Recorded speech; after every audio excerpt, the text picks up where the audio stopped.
하나님께서 영광 받으신 줄 믿습니다. 지금 100세 시대라고 하지만 사실 나이가 들면 나이 드는 그 느낌을 우리가 지울 수가 없습니다. 나이가 들면서 모든 것이 평준화된다는 그런 이야기가 있습니다. 50대가 되면 미모의 평준화가 이루어진다고 합니다. 젊었을 때 잘생기고 예쁘고 덜 생기고 덜 예쁜 사람이나 나이가 들면 미모의 평준화, 거기서 다 거기가 된다는 것이죠.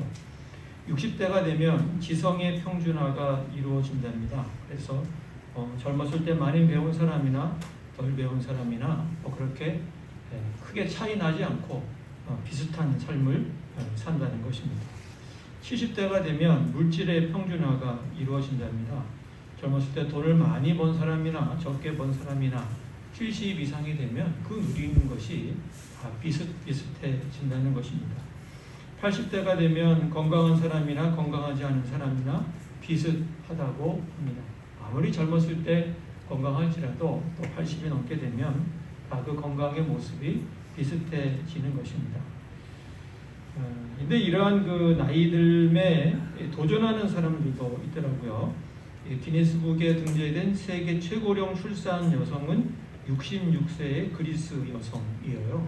66세에 아이를 낳았다는 것입니다.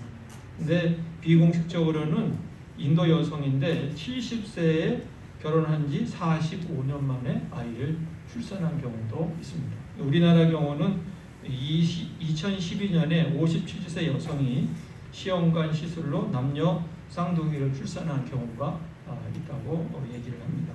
그런데 성경은 여기보다 하나 더 올라가죠. 성경은 사라의 나이 90세, 아브라함 나이 100세에 그들이 아들을 낳았다 이렇게 말씀을 하고 있습니다. 90세, 100세면 앞에서 이야기한 것처럼 모든 게 다 평준화되는 그런 나이인데 그들이 아이를 낳았다라고 성경은 증언하고 있습니다. 아브라함이 아들의 약속을 받은 것은 그래도 75세 때 어느 정도 그래도 좀 기운이 있는 그런 나이였습니다. 그런데 하나님께서는 그때는 아들을 주시지 않다가 99세에 아들을 주시겠다고 확실하게 말씀을 하셨고 100세에 아들을 얻게 하셨습니다. 그때는 사실 가능성이 없는, 확률도 없는 그런 시대, 또 바랄 수도 없는 시대, 모든 것이 다 끝난 상태였는데 하나님께서는 그런 아브라함 부부에게 아들을 주신 것입니다. 우리가 오늘 로마서 말씀을 함께 읽었는데 오늘 본문에서 사도 바울이 이런 이야기를 하는 그 이유가 어디에 있을까요? 사도 바울이 로마서를 쓰면서 여기에 아브라함이 100세에 아들을 낳았다 하는 얘기를 집어넣은 의도는 무엇일까요? 사도 바울이 말하고자 하는 것은 어떤 것일까요? 그것은 하나님은 죽은 자를 살리시는 분이다, 없는 것을 있게 하시는 분이라 하는 것을 말하려고 한 것입니다. 아브라함이라는 사람이 옛날에 살았는데 글쎄 100세에 아들을 낳았대. 참 민망하기도 하지. 기네스북에 올라갈 일이야. 참 놀라운 일이야. 이것으로 끝난 것이 아니라는 것입니다. 사도 바울이 하고자 하는 얘기는 아브라함에게 하나님께서 늙음하게 생물학적으로는 불가능한 그 나이에 아들을 주셨다고 하는 것은 하나님께서는 죽은 자를 살리시는 분이시고 없는 것을 있게 하시는 분이라는 것을 선포하기 위한 것이라고 봤던 것입니다. 아브라함의 하나님은 바로 죽은 자를 살리시는 분이셨습니다. 그래서 오늘 본문 17절에 보면 이렇게 우리에게 말씀하고 있는데요. 우리 같이 함께 읽겠습니다.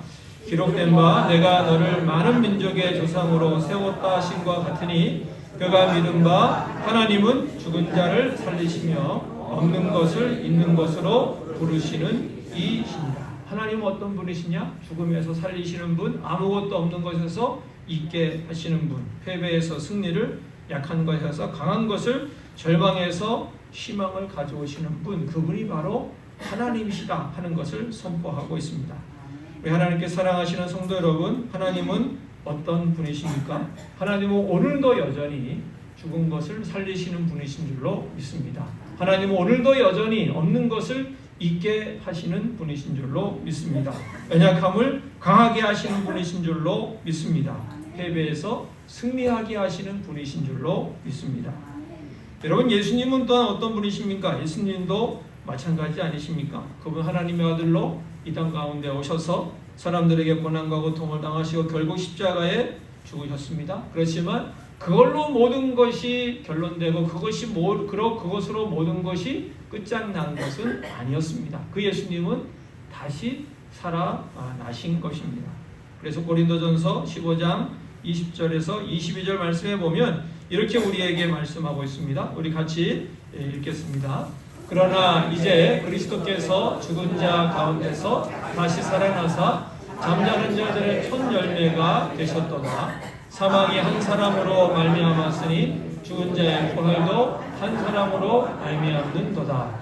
아담 안에서 모든 사람이 죽은 것 같이 그리스도 안에서 모든 사람이 삶을 얻으리라. 예수님이 십자가에 죽으셨는데 그분은 살아나셔서 죽은 자 중에서 살아난 자의 첫 열매가 되신 것이다. 그래서 그분을 통해서 우리에게 생명이 들어왔고 그 안에서 모든 사람이 죽은 것 같지만 삶을 얻게 된다고 우리에게 말씀하고 있는 것입니다.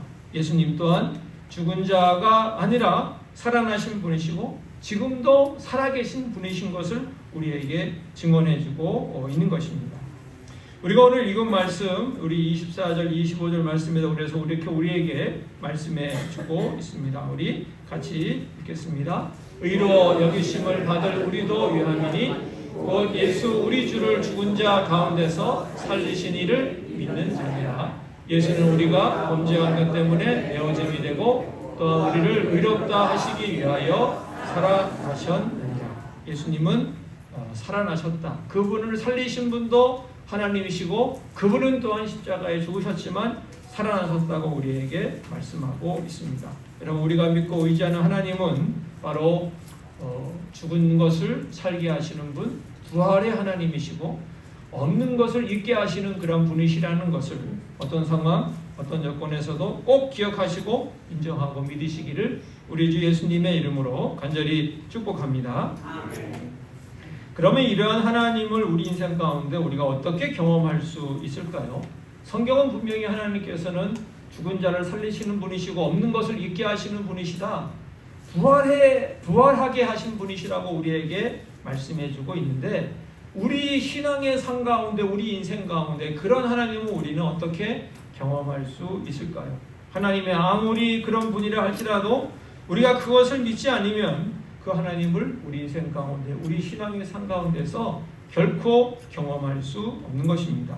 여러분, 성경에 보면 아브라함은 그 하나님을 믿었습니다. 우리 18절 말씀 같이 한번 읽겠습니다. 시작. 아브라함이 바랄 수 없는 중에 바라고 믿었으니 이는 내 후손이 이가 되리라 하신 말씀대로 많은 민족의 조상이 되게 하려 하십니다. 아브라함이 어떻게 했습니까? 믿었는데 어떤 중에? 바랄 수 없는 중에. 아들을 바라기에는 이제는 불가능하다고 생각되는 그 중에도 아브라함은 믿었다. 그런 그 믿음으로 말미암아 죽은 자를 살리시고 없는 것을 있게 하시는 그 하나님을 경험했다고 하는 것입니다. 또 19절 말씀도 이렇게 우리에게 말씀합니다. 같이 읽습니다. 그가 100세나 되어 자기 몸이 죽은 것 같고 사라의 태가 죽은 것 같음을 알고도 믿음이 약하여지지 않았다.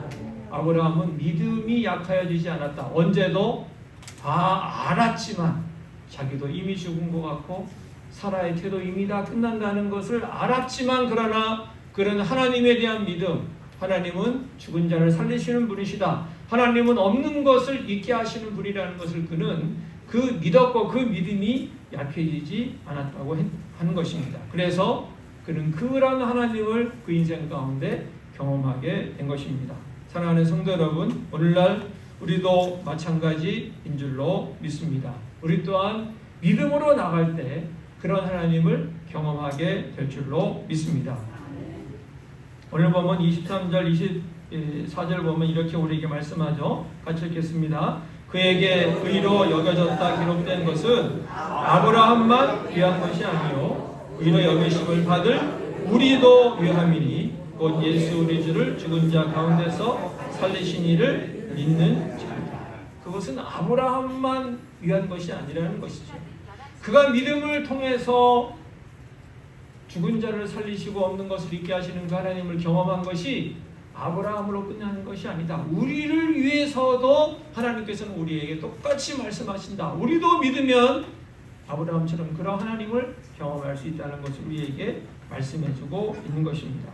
사랑하는 성도 여러분, 죽은 것 같고 다 끝난 것 같고 그래서 더 이상 바랄 수 없는 상황 가운데 있다 할지라도 의심하지 말고 믿음으로 나아가고 믿음이 약해지지 않고 견고하고 굳건하게 믿음으로 말미암아 다시 우리를 살리시고 있게 하시고 다시 회복시키시고 승리하게 하시는 그 하나님을 경험하시기를 우리 주 예수님의 이름으로 간절히 축복합니다.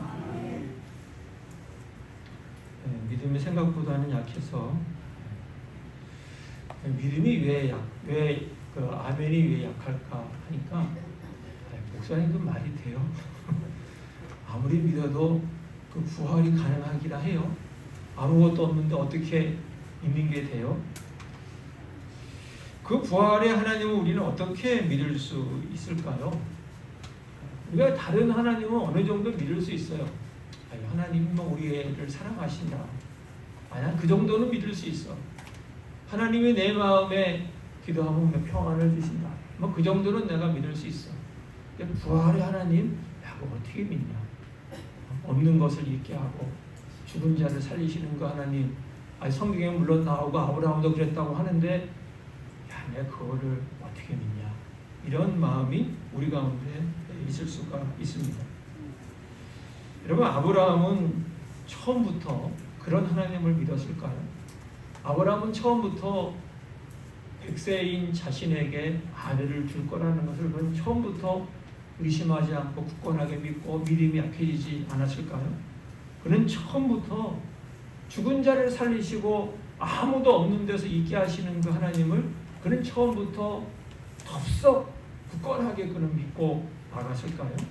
여러분, 그렇지 않습니다. 성경에 보면 아브라함은 처음부터 잘 믿은 것이 아니었습니다. 아브라함도 처음에는 그런 하나님을 믿을 수가 없어 했습니다. 창세기 17장 17절에 보면 이런 말씀이 있습니다. 우리 같이 읽어볼까요? 아브라함이 엎드려 웃으며 마음속으로 이르되 맹세된 사람이 어찌 자식을 낳을까? 사라는 90세니 어찌 출산하리요? 하고, 이때가 언제냐면 하나님의 사자가 아브라함에게 나타나서 너에게 아들을 줄 것이다, 이런 약속을 했을 때 아브라함이 보인 반응입니다. 아브라함이 뭐 했습니까? 마음속으로 웃었다, 이렇게 되어 있습니다. 여기서 웃음은 뭡니까? 하나님이 내게 아들을 주신다니까 그것을 믿고 너무 좋아서 웃은 것이 아니죠. 믿을 수가 없어서, 그래서 어이가 없어서 웃긴다, 말도 안 돼. 하나님, 아무리 하나님이라도 그게 말이 됩니까? 내가 지금 나이가 얼마인데 내게 무슨 아들을 주시겠다고. 하나님, 웃기지 마십시오. 많은 뜻에서 아브라함이 웃은 것입니다. 다시 얘기하면 아브라함에게 처음부터 그런 하나님을 믿는 믿음은 없었다는 것입니다. 아브라함만이 아니죠. 성경에 보면 사라도 똑같은 웃음을 웃었습니다. 창세기 18장 12절에 보면 이렇게 되어 있어요. 우리 같이 읽을까요? 사라가 속으로 웃고 이르되 내가 노쇠하였고 내 주인도 늙었으니 내게 무슨 즐거움이 있으리요. 사라도 똑같았습니다. 사라도 하나님의 사자가 나타나서 내년에 너에게 아들이 있겠다, 이런 얘기를 하니까 사라도 속으로 웃었어요. 왜 웃었어요? 믿지 못해서, 믿을 수가 없어서, 어이가 없어서. 하나님께 무슨 말이 됩니까? 웃기지 마십시오 라는 그런 뜻에서 사라도 믿음이 없이 웃었던 것입니다. 그들은 하나님을 믿긴 믿었지만 부활의 하나님, 다시 살리시는 하나님, 없는 것을 있게 하시는 그 하나님은 그들은 믿지를 못했습니다. 그리고 얼마나 못 믿었냐면 하나님의 아들을 준다고 했지만 그들은 여정을 통해서 이스마엘을 얻는 그러한 믿음 없는 행동을 하기도 했습니다. 그렇지만 하나님께서 계속적으로 아브라함과 사라에게 나타나셔서 계속 그들에게 말씀하시고 약속하셔서 점점 그들이 믿음을 가지게 되고 나중에는 그 하나님을 바랄 수 없는 중에도 바라고 자기들이 모든 것이 끝났다는 것을 알고 있음에도 불구하고 그 믿음이 약해지지 않는 데까지 그들이 나갈 수 있게 되었던 것입니다. 결국 그 믿음으로 그들은 부활의 하나님을 경험했고 없는 것 중에 있게 하시는 그 하나님을 경험하게 되었고 하나님께 영광 돌렸던 것입니다. 사랑하는 성도 여러분, 우리도 그런 줄로 믿습니다. 우리도 처음부터 믿음이 좋은 것이 아닐 수 있습니다. 우리 가운데 많은 사람들이 처음부터 부활의 주님, 없는 것을 있게 하시는 하나님을 믿는 거 아니 그거는 힘들 수 있습니다. 우리가 처음에는 상식적으로만 하나님을 믿을 수 있습니다. 하나님이 그냥 살아계신다. 하나님 내가 착한 일을 하면 내게 상 주신다.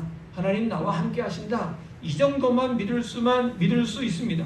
그런데 그래서 죽으면 다시 살 수 없는 노릇이지 없으면 없는 것이지 그리고 그것이 어떻게 있게 되는가 망하고 쓰러지면 그것으로 끝난 것이고 연약해지면 다시 강해질 수 없다라고 그냥 상식적으로 생각하고 나갈 수가 있습니다. 여러분 그러나 우리가 주 앞에 나와서 예배하고 하나님의 말씀을 읽는 가운데 날마다 하나님께서 우리 마음 가운데 말씀해 주시고 약속해 주시고 특별히 하나님이 예수님을 십자가에서 죽은 자 가운데서 살리셨다는 것을 우리가 듣고 경험하면서 우리가 점점 그 믿음이 강해지고 믿음이 성장하고 믿음이 성숙하게 되는 것입니다. 그래서 그 작은 믿음을 통해 우리는 결국은 부활의 주님, 죽은 자를 살리시는 주님, 없는 것을 있게 하시는 하나님, 그리고 패배해서 다시 일어서게 하시는 그 하나님을 믿고 나가게 되는 것입니다. 우리 마태복음 13장 31절 32절을 보면 이렇게 우리에게 말씀하고 있는데요. 같이 읽겠습니다.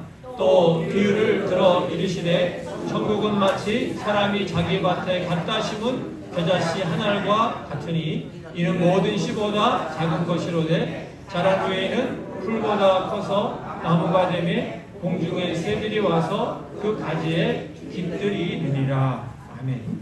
겨자씨 같은 것 아주 작은 것을 심었는데 그것이 나중에 새가 깃들이는 나무가 되었음을 성경은 우리에게 말씀해주고 있습니다. 우리도 겨자씨 같은 작은 믿음을 가지고 시작하지만 하나님이 우리 가운데 역사하셔서 말씀하시고 약속하시고 우리 심령을 붙잡아 주시고 나갈 때 그 믿음이 나중에는 큰 나무를 이루게 되는 기적을 일으키는 그런 믿음이 되게 될 줄로 믿습니다.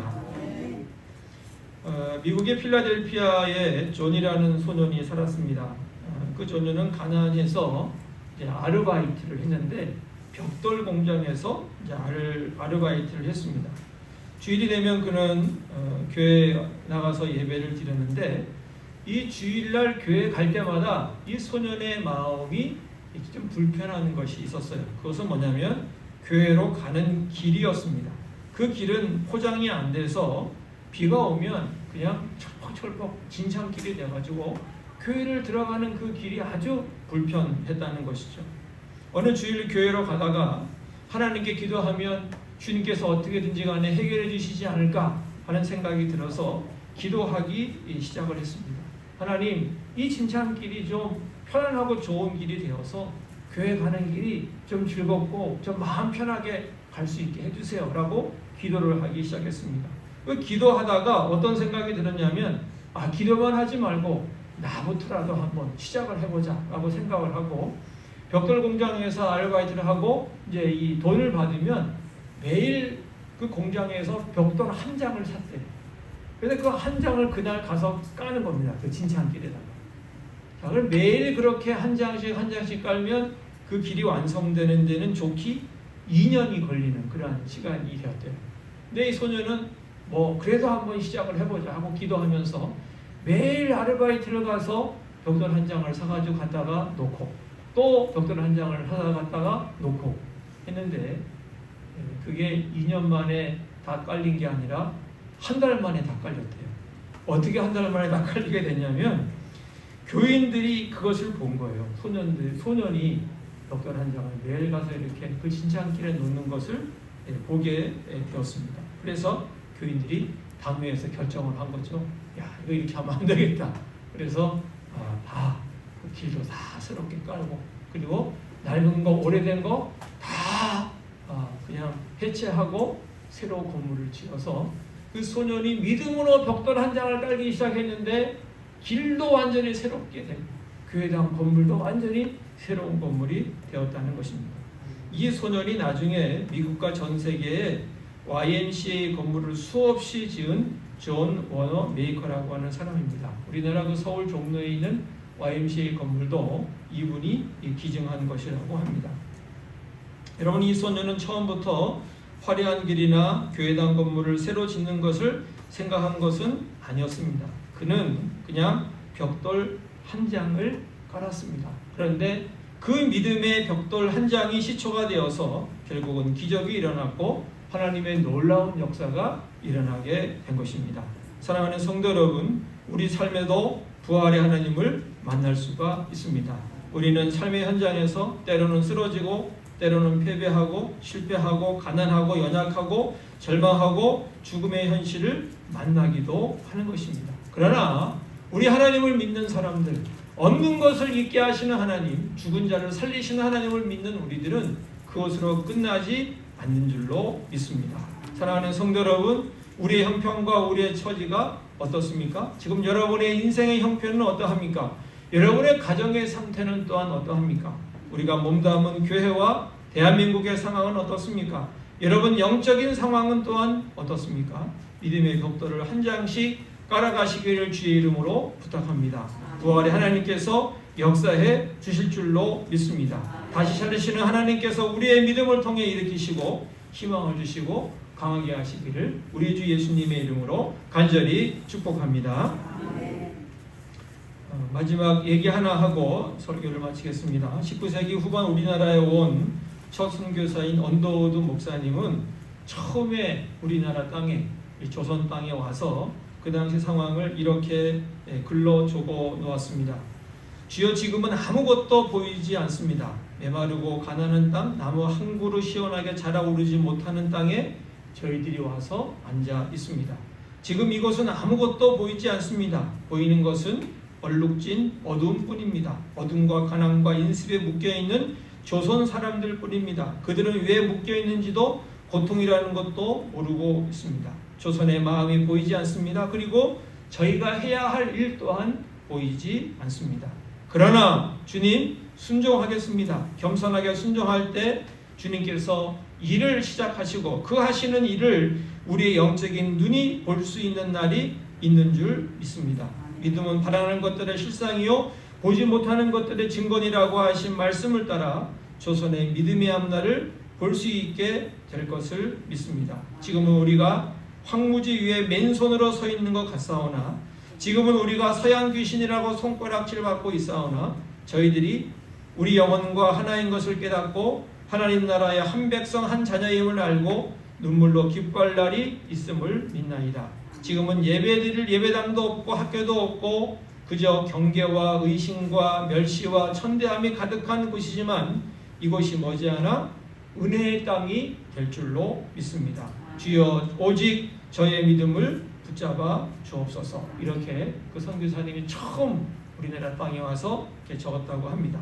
아무것도 보이지 않는 상황에서 우리 믿음의 선배들은 믿음으로 나아갔습니다. 그때 구원의 역사가 일어났고 우리 한국교회, 우리 대한민국이 오늘날과 같은 모습으로 되어진 것입니다. 사랑하는 성도 여러분, 여러분의 인생에 무엇이 보이십니까? 혹시 현재 아무것도 보이지 않습니까? 무엇을 해야 할지조차도 혹시 알지 못합니까? 믿음으로 나아가시기를 바랍니다. 부활하신 주님, 없는 것을 있게 하시고 죽은 자를 살리시는 그 하나님께서 우리를 일으켜 주실 줄로 믿습니다. 하나님의 역사, 섭리, 생각, 목적과 다시 회복하심을 그대로 받아들이는 믿음으로 하나님의 승리의 선물, 축복의 선물, 구원의 선물, 회복의 선물을 받아들일 수 있는 우리 모든 믿음의 사람들이 되시기를 예수님의 이름으로 간절히 축복합니다. 기도하겠습니다. 하나님 아버지, 감사합니다. 주님께서는 상식적인 분이 아니시라. 주님께서는 부활의 하나님이신 줄 믿습니다. 죽은 자를 살리시는 분이시요 없는 것을 있게 하는 분이신 줄로 믿습니다.